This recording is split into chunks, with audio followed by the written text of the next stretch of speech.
এবার উত্তর দেন, আমার নবী ইন্তেকালের আগেই যোগ্য নেতৃত্ব তৈরি করে রেখে গিয়েছিলেন কি জান নাই? কাকে রেখে গেছেন? আবু বকর, এই উম্মতের সবচেয়ে রহমদিল। আর কারে রেখে গিয়েছেন? ওমর, আল্লাহর জমিনে আল্লাহর দ্বীন বাস্তবায়নে সবচেয়ে কঠোর ছিল ওমর। ওনার ক্যারেক্টারিস্টিক এমন ছিল, কথার আগে হাত চলতো, জোরে কোন ঠিক কিনা? আল্লাহর হাবিব সাল্লাল্লাহু আলাইহি ওয়াসাল্লাম বলতেন, আমার পরে নবীও নাই, রাসূলও নাই, আমার পরে যদি নবী হওয়ার যোগ্যতা কারো থাকে, আমার ওমরের সেই যোগ্যতা আছে।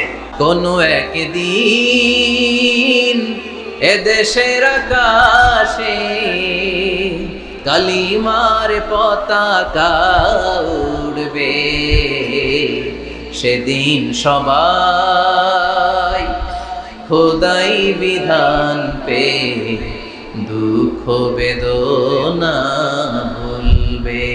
এটাই আমাদের স্বপ্ন, চিল্লায় বলেন ঠিক কি না?